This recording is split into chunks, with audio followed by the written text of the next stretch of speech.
why don't we go ahead and kick things off, try to maximize the use of our time. Um, I'll start out with just introducing myself for those that are not familiar. My name's Alex Taberry. I host and moderate these roundtable calls every Thursday they're every Thursday, 8 p.m. Eastern. Um, this is being recorded. I will be posting it up in the Facebook groups and then YouTube about within the next week or so. I've been running a little bit behind schedule on getting these all uploaded and published, but these calls are for you guys and gals, if there are gals watching or showing up. No, where it's intended for appliance repair business owners and technicians that have some aspirations for that in the future.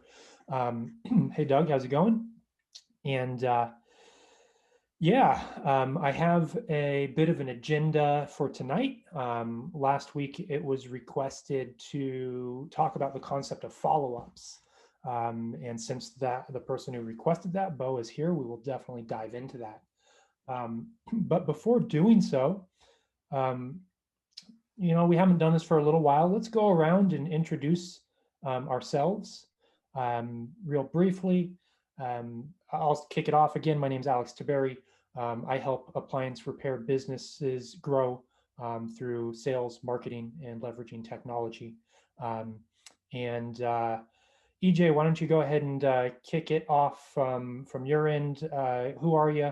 A little bit about your business, and then a little bit of whatever you're kind of focused on or working on right now. Yeah, my name's EJ. I'm in Central Kentucky, Mount Sterling area, about 30 minutes east of Lexington. I own a business, EJ's Appliance Repair. I started out 2018 December flipping on Facebook, and it kind of grew into a used appliance store / service. And when COVID come, it quickly flip-flopped. The store closed and service blew up. I was doing it part-time, also as a maintenance supervisor. And in December, I went full-time this year. So I've been in business about 2 years, a little over. And we're just basically working on growing and systemizing the business, and always willing to help if anybody needs anything. Thanks. Cool, thank you. Anybody else want to go ahead and just hop in, introduce yourself to the rest of the group? No, yeah, I'll bite. Cool. My name's Stacy Weezy. I'm just north of Houston, Texas, in Magnolia. I'm here in Texas. You're supposed to have a license to install appliances, so I'm a licensed installer here since 2012 and got into the repair business last summer. So I'm still kind of new to it. I work for a company here in town, but I also do things on the side. Obviously, the idea is to get out on my own doing it. So the coronavirus destroyed the installation business for most of us. So I moved into the repair side, and here I am. Cool, thank you. Anybody else feeling social and like to introduce yourself to the rest of the group? I'll go. My name is Sean. Thank you. I'm in Tacoma, Washington, which is about 30 miles south of Seattle. I saw the posts on Facebook, Alex, today, and was really interested in this roundtable. I've been in the industry for going on just 4 months. I resonated a little bit with DJ's story. I feel like I'm in the same tracks where I started flipping washers and dryers in my garage. Found out I really enjoyed doing that. It was a lot of fun. All aspects, diagnosing, fixing something that was broken, and then selling it. Like, it just hit a lot of dopamine in my head. So still doing that, progressing with that. But I also started looking into the appliance repair side as well. doing service calls, and I'm in the Master Samurai Tech course right now. I'm like 75% of the way through and learning a lot. I mean, that's one thing I've realized is there's always something to learn, and I'm kind of just digging in with both hands and diving in, doing everything I can to get to the end goal, which is, I mean, my 5-year plan is to have 3 established businesses, Everett, Seattle, Tacoma, running both the service side and then the sales side as well. So that's my long-term ambition. Whether or not it gets there is TBD, but in the meantime, like I said, I'm having a blast, and I appreciate things like this and all the Facebook groups. It's been a huge help for the new guys out there. I know I'm not the only one. So thanks, Alex, and thank you all for being here. Yeah, most definitely. Most definitely. Thanks for joining, Sean. Welcome, Brian. We're just, we'll spend a couple more minutes on some intros to those that would like to introduce themselves to the rest of the group. Anybody feeling the urge, feel free to unmute and Yes, I'll go ahead. Cool. My name is Patrick Cole. I'm out of Oklahoma City. I just opened up Code Tech Appliance Repair back in July of last year. I'm working also for Hagar Restaurant Service. We work on commercial equipment. I'm a refrigeration, have an HVAC journeyman's license, so I'm a refrigeration tech there. I do both cold and hot side. Started out doing this for Rent-A-Center, appliance repair, and just grew to like it and did a lot of researching for a year or so to learn it. And just decided to hop in there and start my own business. Now I'm looking to quit Hagar, be 100% here in April. Just jumping out on faith and try to get this going. So that's Cool. a little bit about me. Yeah, thank you, Patrick. Good, Bo. Hey guys, Bo. I own Dowell Equipment Services. We're a commercial and residential appliance repair company. My roots started in HVAC as well. Graduated over to commercial kitchen equipment, servicing all the major chain restaurants, etc. And launched this company about 2 years ago. Right now, most of our work is residential. I had a few non-competes on me from previous companies I worked for, so that'll be launching back up again soon. But yeah, things are going good. It's nice to meet new faces and fellow people in the industry. Yeah. My name is Doug Shear. Started right out of high school in 1988. And today, well, about 9 years now, I've been running the company that I've worked with the whole time, Action Appliance. We're Connecticut. And right now, we're back up to 14 technicians and doing all right again. So.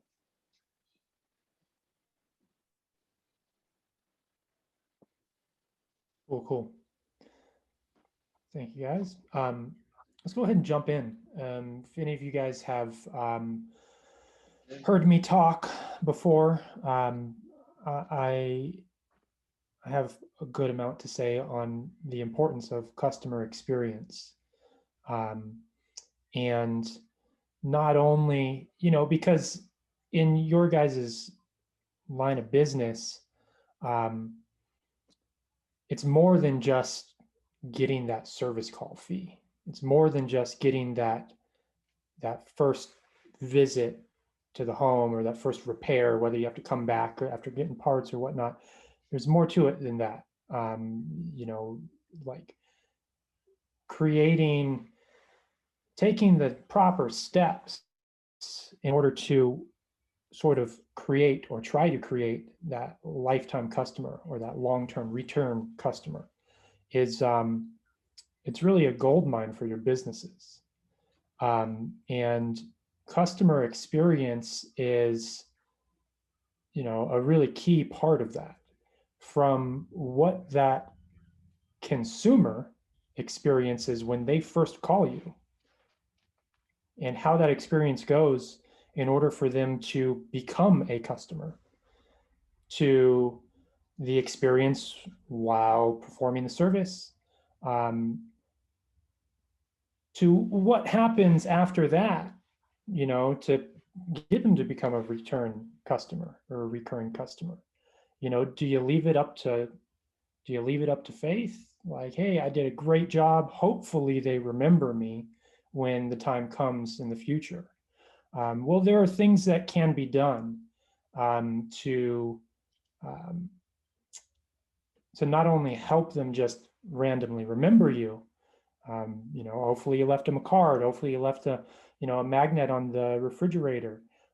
Maybe you follow up with them to see if they have any needs farther down the line. Maybe you follow up with them shortly after your repair is complete. Bo, if you don't mind me kind of putting you on the spot, I know that you've been thinking about this concept of follow-ups, like post-repair follow-ups. Let me hand you the mic.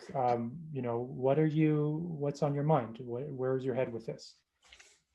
Well, I mean, it's I did bring it up in the last roundtable as something to talk about this week. So thank you for keeping that on your agenda.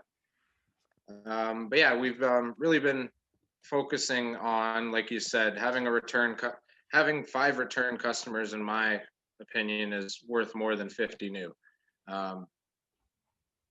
Having that devotion and someone that, as soon as an appliance pops up in conversation, which, believe it or not, when ladies and even men get together, more times than not, you're going to talk about something in your house, whether you're grabbing a beer out of your fridge and a customer or a friend comments on it and you say, hey, yeah, that broke down a couple months ago. We had a customer or a company come in to fix it. This was their name. We want to make sure we leave that lasting impression on them.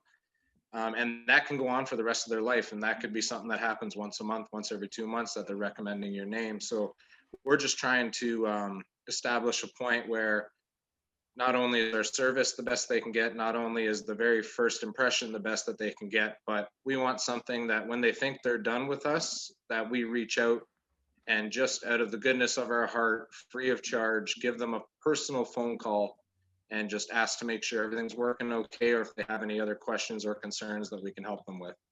And in my mind, it's a no-brainer. I think I'm definitely going to bring it in.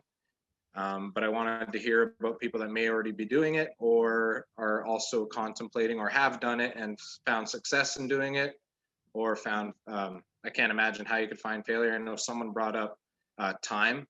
If we can't give the customers another minute of our time, I don't think you're doing it right. So I don't think time's the issue at all. I just want to hear from other people's standpoint of, if you've experienced it or if you might be in the same boat that we are here. And by all means, feel free to unmute yourselves and jump on in. Hey man, like I said, I ain't been in business that long, but I've tried that with a couple of my customers, man. And man, they really love that. They really love you reaching out to them and making sure you did a good job. And well, the ones I've encountered, I even got a lady out in Lexington added me to her Facebook page, just for doing a good job and then reaching out to her. So she tried to be quick to tell her friends about me. I've had 3 or 4 people call me that she's referred me to. So I'm actually finna go to send her like a thank you something, just for the help. She's basically made me that money, So yeah. Hey guys, can you guys hear me? Yes, sir. Awesome. Hey, this is my first time on here, man. I'm Daniel Erb. It's nice to be a part of this meeting.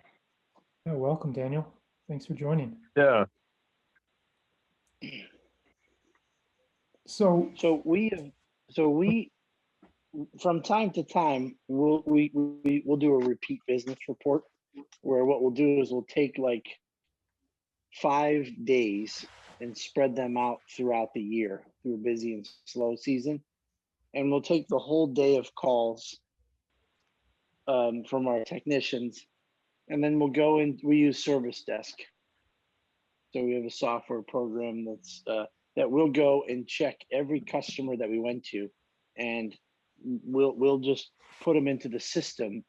And if we see that we've used them, that they've used us more, oh man, I've already forgot the parameters, more than twice in 5 years or 10 years, we'll count that as an old customer or repeat customer. And so I was just looking at the last one we did. Of the 5 days, it ranged between 33% and 28%. So about 30%, repeat customer, which seemed kind of low. We've been around since 1961 and as a family business.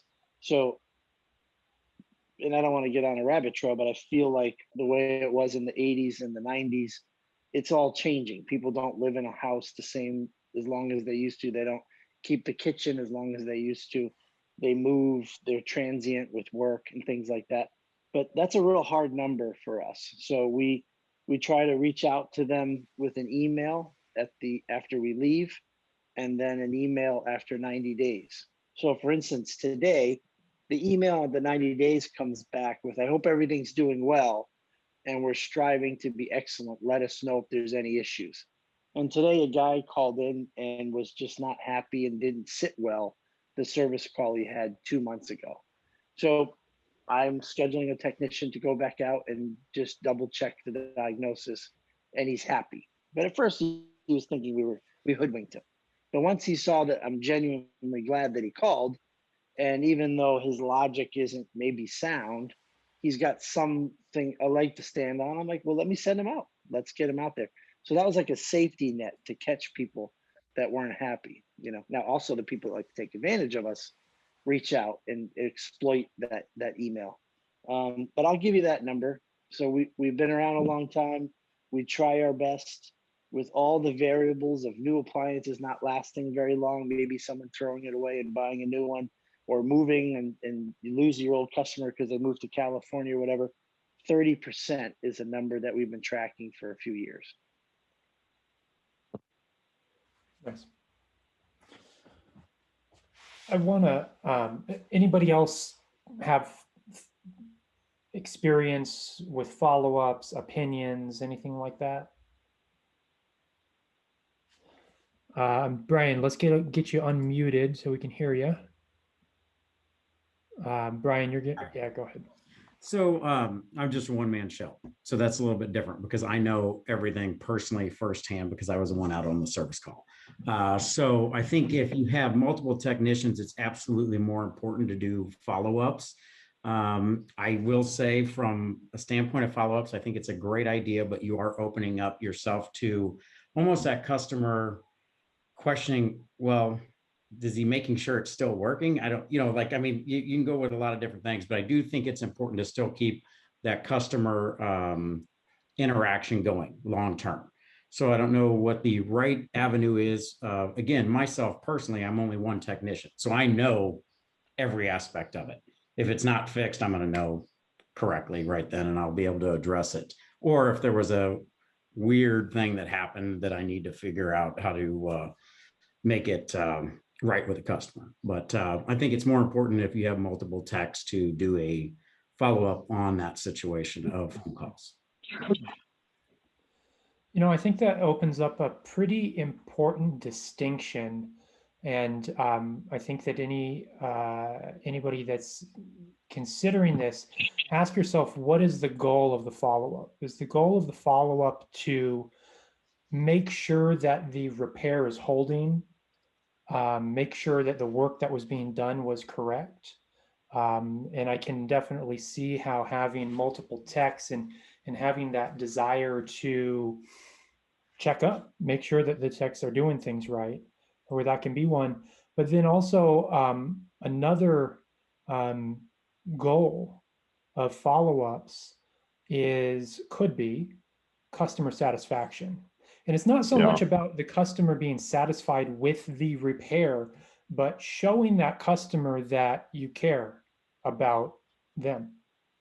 And I want to try to draw this. There's this concept in business, and it's usually when people are starting a new business or trying to find like their sort of product market fit or their fit in the market. And it's this concept called RIP, pivot, and jam. And what that means is RIP is, hey, what is working? What is working in this area? So what are other appliance repair service companies doing that works well?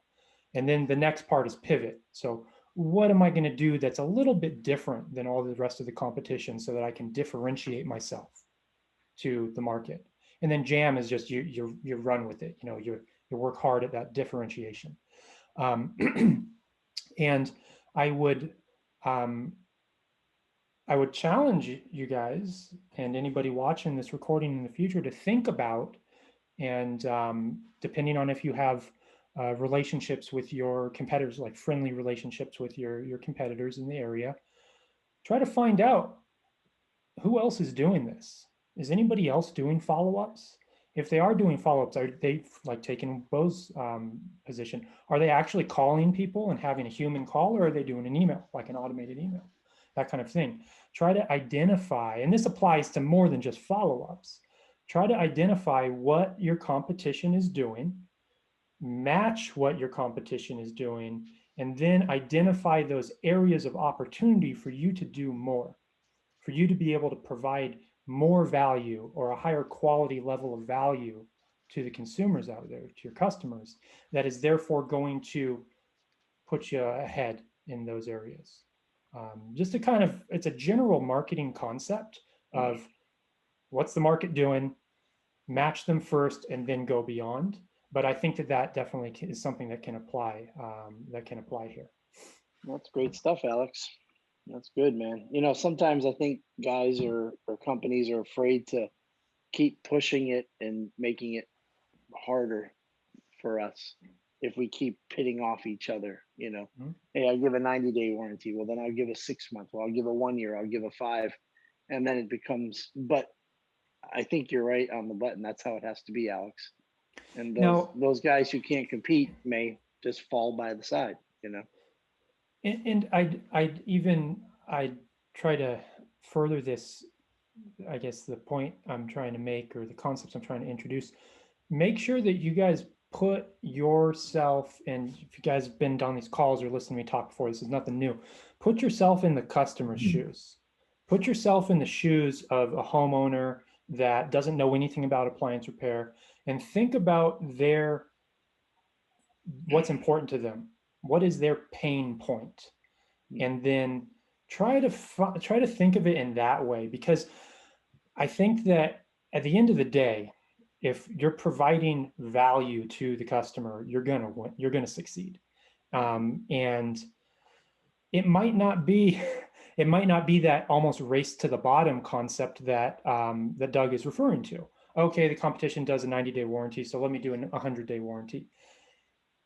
Is that really going to be the highest impact for the consumer in terms of their perception of value and their perception of solving that problem? It might not be.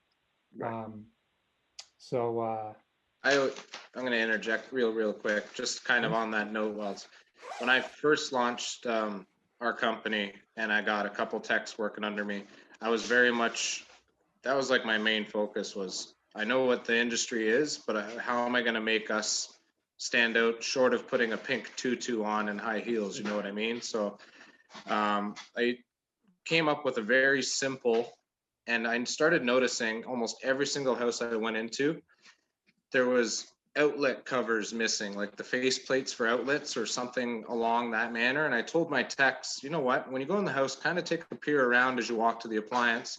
See if you see a faceplate missing, or see if you see one that's hanging off, or, just something that's out of the norm that you can zip up in a couple seconds. So we'd carry faceplates on us. And honestly, 3 out of 10 houses, we'd walk in and be like, I noticed you're missing a faceplate over there. I got one in the truck. Would you mind if I just kind of pop that on for you? It's free of charge. It cost me 50 cents. You know what I That's mean? an awesome idea. Yeah, so we were doing that like right at the beginning, and it would take 10 extra seconds, put a faceplate on, and the customer's first reaction was always, that has been like that for 5-6 years, and I just have Yeah. not gotten around to it. And Get a bundle of those real cheap on Amazon. and we took that initiative essentially to pay attention to their home, to care for what they have in their home that is obviously not finished, and it's something reasonable that we can do for them before we leave their home. So I just wanted to interject on that. That was one thing that we did, and we still do very much pay attention to. If we see something amiss that we know we can whip up real quick for them, we will. That's awesome. Yeah. And that's a great example of some kind of what we were talking about last week, where it's, what is the customer expecting? Well, they're expecting you to come fix the appliance that they called in for. Mhm. And, looking for those opportunities to add value are huge. There's one business owner that I work with where he he blows it out of the park with reviews. I mean, he's been in business for like a little bit over 6 months, and he's almost at 100 5-star reviews. And I've been kind of studying what he's doing, and what he does is he looks to add value every single time. And Bo's just giving a great example. One of the things that this other gentleman does is he gives people tips on preventative maintenance, or tips on how they can clean up the metal face on their appliances with some easy household stuff. These are things that people aren't really expecting when the technician is coming into their home. So those are little things that, if you look around the market at the competitors, I imagine that not everybody's out there doing that. So it can be very little things that are low cost for the part, or low cost for the amount of time you're spending to add that value. And those little things can really set you apart. Yeah.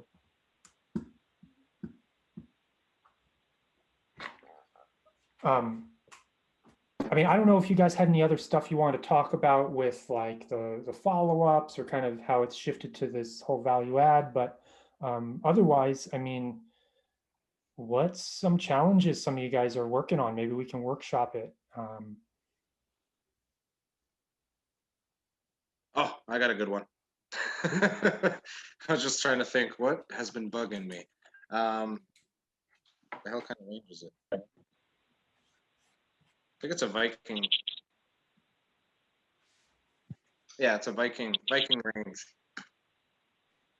I would love someone's input on this. So it seems like it's simple. Bake and broil are not working. When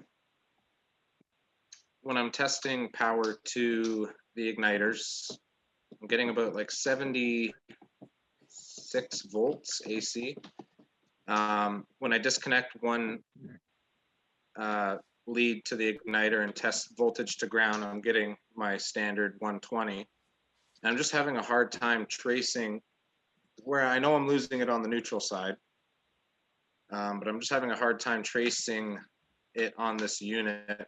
I've come up to the conclusion, I hope, I've already ordered the part, that the control, something on the relay, one of the neutrals is weak or something retarded like that. But just wondering if anyone's experienced something like that, so you can put my mind at ease when I go to put that part in tomorrow.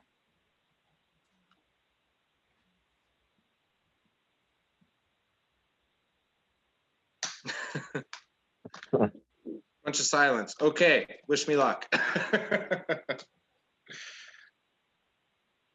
I wish I could help you with that one, but it's out of my wheelhouse. I work on a decent amount of Viking. I haven't run across that specific one yet. But unfortunately, I do own a couple of control boards because of situations like that. So hopefully you do have a better experience, but it's just one of those things that eventually you'll use it later on. So if it's not that, but it's just the nature of it. Yeah, those kind of issues always, I'm excellent with my electrical troubleshooting, but with things like that where you can't necessarily test them while they're giving the fault, like you can't check for an open neutral while you're running your voltage. It just fucks me up sometimes, but whatever, we live and we learn. Yeah. Probably end up being a $2 part after I ordered this $300 board. Hopefully the So- customer's not watching you put it in while you're doing it. That way you can go, oh, it didn't work Be right also. over. So I was the other day I was thinking, well, first I've had times have changed, but we used to have on-call service for evenings and weekends. We'd rotate that as a technician. It seemed like, back in the day, your rotation would be either really light or crazy busy. I remember having over a weekend, maybe 7 or 8 opportunities to go out there. Back then, the last time we had on-call service, our service fee normally was $99.95. But if we were to go out on an emergency call for anything, even a dryer, right? Somebody's super busy, wants their dryer fixed and doesn't want to take any time off from work during the week, $225 service fee plus the entire repair cost. And then we would give the technician half of the $225 and the normal commission they would get on the repair. So it was a win-win for everyone. And the customers would say yes. But our techs don't really want to do that anymore. And I watch on Facebook with everybody and, all around the country. Seems like it's a dead thing. And there's all kinds of reasons why it should be a dead thing, because now you don't have 87 parts on your van that fit the same machine, and your likelihood of a first time complete is unlikely. And so that changes it. But I was thinking, like, do you think customers would want to speak to somebody on after hours or on the weekend? And would that phone advice be worth? Obviously, if my technicians and myself are willing to do it for no charge, then that's that extra added value, right? To go above and beyond. But I'd want to pay my guys to be available, to be notified. Hey, call this customer, talk them through what's going on, and help them, and then pay them. Pay them for a phone call. Do you guys ever think about that? You think that's a market? We're a 24-hour service. Yeah, okay. 24/7. Our service hours are 8 a.m. till 8 p.m. Anything after that, we will answer the phone. Even if you call at 3 o'clock in the morning, we will answer the phone. And at that point, we use to our discretion, like, okay, well, what's the issue you're having? If it's a gas oven and it's not lighting, I know I got the part. I'll let them know it's going to be a 1.5 charge for us to come out after hours, etc. If they call for a GE monogram fridge, just not cooling properly, I'm going to be upfront and say, listen, whether I come tonight or tomorrow is really going to make no difference. Chances are I'm not going to have the equipment or parts I need, and I won't be able to get them until the following day or until the work week starts again. And you just kind of give the customers that option. But I do feel that answering the phone at any given hour, I mean, some people panic about some freaky things, and you know what? Freaky things do happen too. 11 o'clock at night, your wash hose bursts. Yeah. They're going to want someone to call and answer. Yep. And at that point, you can say, you know what? Yeah, I'll drop everything I got. Unfortunately, it's going to cost $189 for me to come out there. But considering the circumstances, would you like me to do this? And chances are they'll say yes, or they'll say, no, I got it turned off, but I really do appreciate you calming me down. Can you book me in first thing tomorrow morning? Exactly. So do you answer all the phones, Bo? Is that how you do it? No, I've got an office staff that dearly works overtime for me. So someone's holding on to that phone, that number, and they'll pick up at 9 o'clock, 8 o'clock. Yeah, And and do you whenever pay them when they pick up the phone and take that call for you?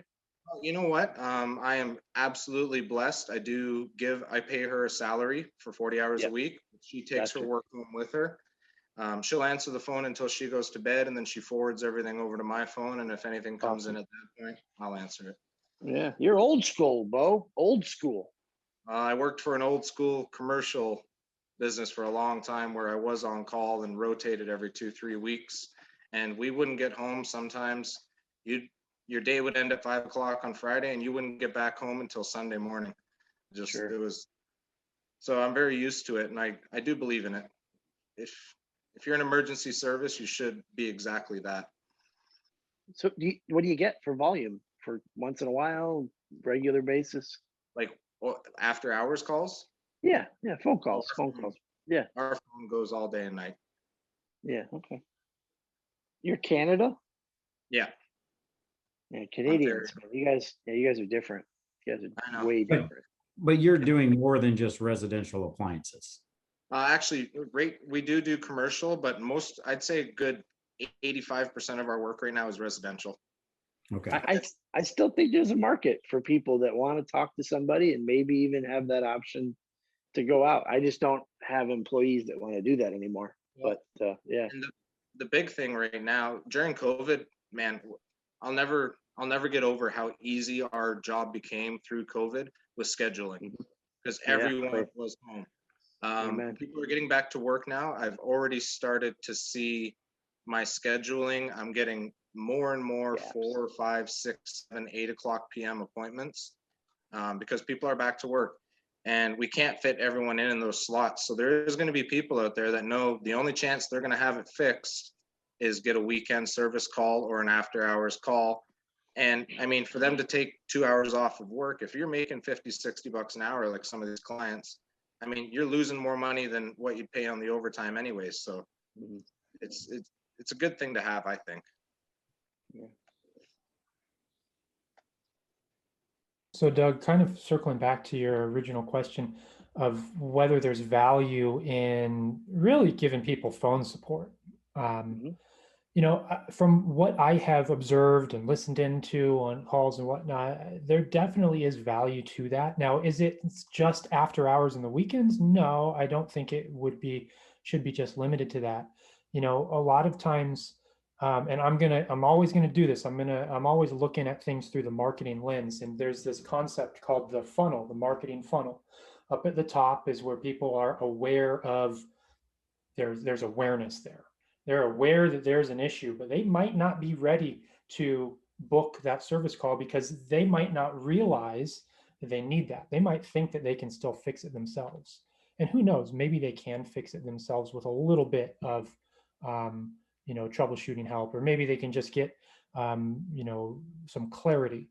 They can get their expectations set with a little bit more support over the phone than simply, where are you? What's your problem? Yes, we can schedule you. No, go away. So I don't know whether there's a market there in the sense that like there's enough demand that people might pay for some phone support or something like that. But I definitely have observed that, again, that customer experience is fueled, and you're creating a good customer experience if you are able and willing to provide a little bit more than just booking over appointment setting over the phone. And that opens up a whole nother can of worms with, whoever's answering the phone needs to have a certain level of knowledge, and sort of you need to be able to make that determination on, hey, is this something where we are going to be giving them that level of phone support versus, okay, this is something that, we really need to put them into that path of, letting them know, hey, you're going to have to book for this. But Yeah. I don't have a clear answer, but I can tell you from what I've seen that it is definitely long-term valuable for a business if they are able and willing to ultimately be a little bit more human with the person on the other phone. If it's simply what kind of appliance, what brand do you have, where are you located, this is our service call fee, I don't know what to tell you, I can't tell you anything else, I'm not a technician, I can schedule you, or that's all I can do, like that right there kills the opportunity for business, for kills the opportunity for gaining new customers for businesses. And it's a challenge, it's a challenge because there's that whole level of, how do you train your phone person to be able to have enough technical knowledge? And there's also the whole other concept where you don't want to be working for free for the DIYers. So there is no easy answer, but I can tell you that people are definitely, not you, but people are definitely going to turn those consumers off if they're met with, a robot that as flesh and blood, but really that's Yeah. what they're met with on the other side of Well, the phone. I mean, we have a pretty strong script, and we'll have some sort of sub responses. But when a customer isn't happy with, a basic charge without parts is this much, I will hear my CSRs, as one of us probably gave them the advice. I'm sorry, I'm not a technician and we don't have one in the building right now. Every time I hear it, which isn't a lot, I wince, because I know that when we were smaller and more intimate, there was always someone in the building that was available most of the time to take that phone call. Well, yeah, hold on, let me let you talk to Jay or Doug, and yeah, certainly takes us out of that realm of the sweet spot to be able to just chat with someone, because then you're building a relationship right there on the spot, even whether you don't book it or not. I remember back in the day, I did take a lot of those phone calls, and yeah, that when we were all done and they're going to go buy a new refrigerator, they'd say, okay, who was I calling? What's your name? Let me send you our information pack. Give me your address. And I would make a customer for life just taking the time. So you're totally right, Alex. It's just a matter of, if you're a one-man show, how the hell do you have time to do it? Yeah. And if you're bigger, how do you train? Like, I have 8 CSRs. How do I train 8 CSRs to be adequate enough to really be helpful? Because that's what you're looking for, Alex, is genuine helpfulness, to give hope and encouragement that this is the company that can get their problem solved with a little bit more information, right? Yeah, if anything, more importantly, what I'm advocating for is be a human, and you hit on that right Yeah. there. You hear your CSRs say, "Hey, I'm sorry, but I don't know, and there's not anybody in the building that can help you." That right there, still, even though they're not capable of helping, that right there is still way better than a lot of phone conversations that I've listened in on in the work that I do. You would be surprised. It's more along the lines of, instead of, "Hey, I'm sorry, I'm not able to help you and there's nobody here that's help you," is, "I'm not a technician. I can schedule you if you want." Right. Yeah. Yeah. There are companies out there where the people answering the phones, they talk like that. Oh, And yeah. those are the companies that I'm referring to when I'm saying, hey, you're losing that opportunity for that customer. Yeah. And not only are you losing the opportunity for that customer, but you've done the opposite of this whole thing that we're trying to talk about tonight, which is keep yourself at the forefront of the mind. What happens when a business's phone person is doing that is they're doing the opposite. Even if somebody's looking for service and you don't service that area, "Hey, I'm really sorry, we don't service that area. I would recommend that you contact this other company that we know does service that area." Who's to say that they're not going to live in your service area 3 years down the line? Who's to say that But they're not on track for it, getting a nice promotion to be able to be in your service area, and they're calling for a Sub-Zero repair or a Viking, one of those higher value repairs. Or So it even all know comes somebody back that to, is there. say again, you Sean? made it Even simple. they might know somebody that lives in your service area. Going Mhm. back to the whole referral situation. Mhm. But you Yeah. made it simple, Alex.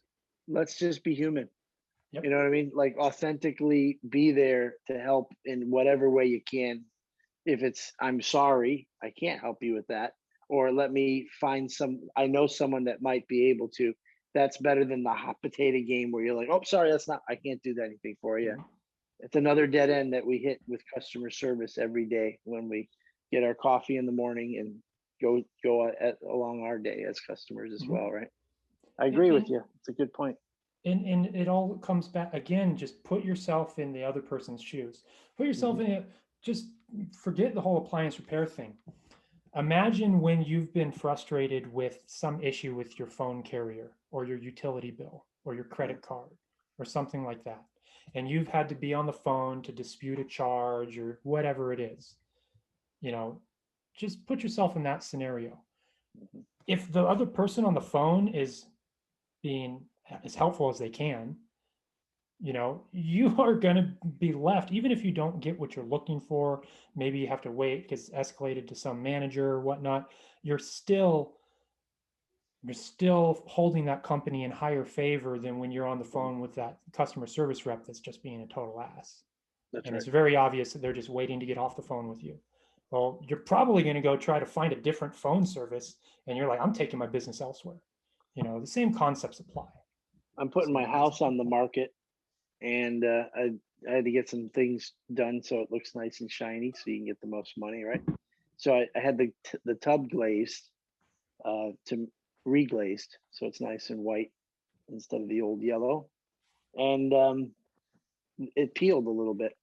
So it literally is driving me crazy that I have to call this guy who's doing it kind of on the side. It's not a real business. I mean, I'm texting him, he's coming in his jeans.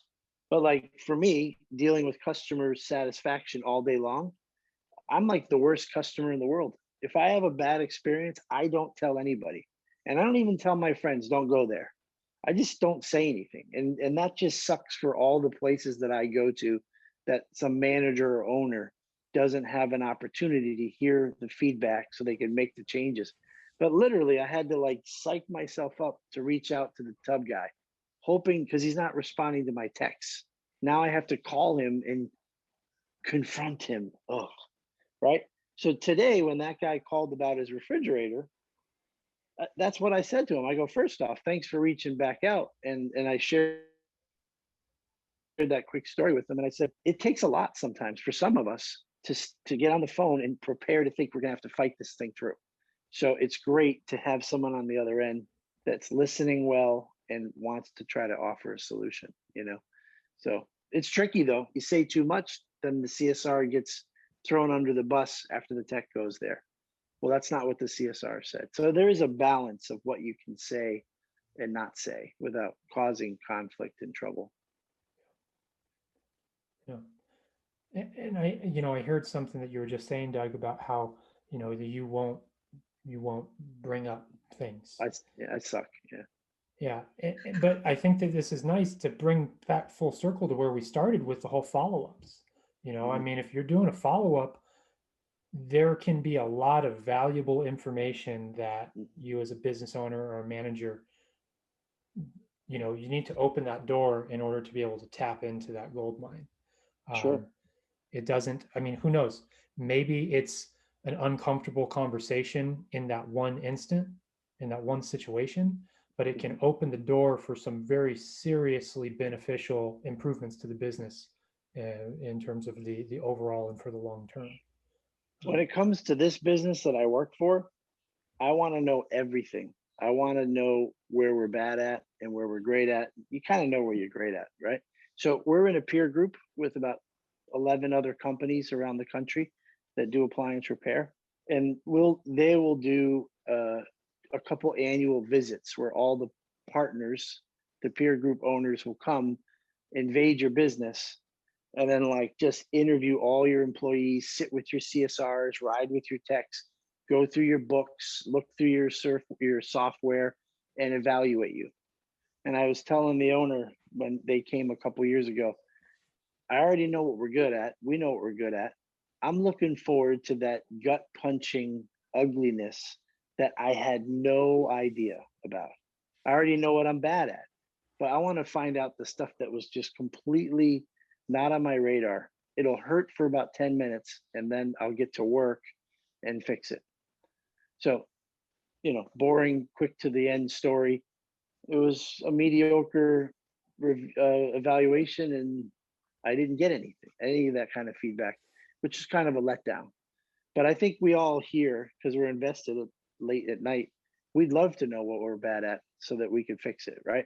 But it sucks when you first hear it, right? Literally, the stuff you never saw coming, like it hits you between the eyes. It's brutal, but man, once you fix that, you're really improving yourself, Definitely. I've got this saying that I'll use sometimes, usually in personal life, but it applies. And it's that nothing in life that's worthwhile comes easily.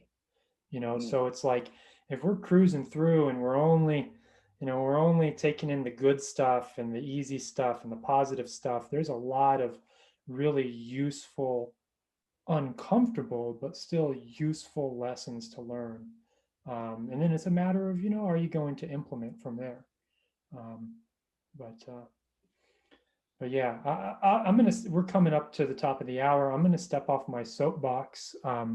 What are some stuff that you guys would like to, any topics that you guys would like us to dive a little deeper into next week? Anything that anybody just wants to throw out in the last 10 minutes or so? The floor is your guys'. So I resigned from Sears last month, and I'm officially out on my own. And the repairs come easy. Been tearing cars apart my whole life and everything, and so I've got QuickBooks, and I'm just kind of like the whole QuickBook thing. And recording expenses, like navigating that app. Like I might buy I'll charge retail on a part, and then, I get it for like half the price. Like I'm just trying to figure out like how to incorporate all that stuff, like to where, I'm not being taxed on like what I charge the customer for a part. And I don't know, I guess a lot of my issues are just like the bookkeeping aspect right now. Yeah. It's like, I'm going on 30 days on my own, and it's a little overwhelming, trying to track receipts and invoices and figure out how to put everything in the QuickBooks. And I would appreciate any tips that anybody has. Have you set aside a budget, like kind of a business startup budget at all, or are you like I've got savings. To be honest with you, though, I just kind of jumped into this. I didn't want to like be 60 years old. I got to the point where in my district with Sears, like guys were just leaving, and I wasn't getting home till like so late at night. And I just got to the point, and I was doing side jobs on the side for like the last 2 years, and I just decided to take the plunge, and I've been doing pretty good with the money. It's just, I'm subcontracting for like 3 other companies. I've got my customers. I think my biggest challenge is just the bookkeeping. So I'm a big proponent of, trying to surround oneself with experts in the spaces that we're not an expert in. Yeah. And I think that it is very well worth the money and pretty dang affordable to pay a CPA or a bookkeeper for a couple of hours of their time to give first like bookkeeping setup to make sure that your chart of accounts is set and that you're categorizing all of your transactions in the right way. And then also just little kind of kickstart training. Just speaking from experience, because I've been there where I was trying to figure it all out myself, and I realized, hey, I'm charging my prices based on, my time is worth X amount per hour. I've already spent so many hours on this, and it seems like I'm gonna have to spend so many more hours on it. Paying $300 to a bookkeeper to spend 3 hours, 4 hours with me is way more beneficial than trying to figure it out myself.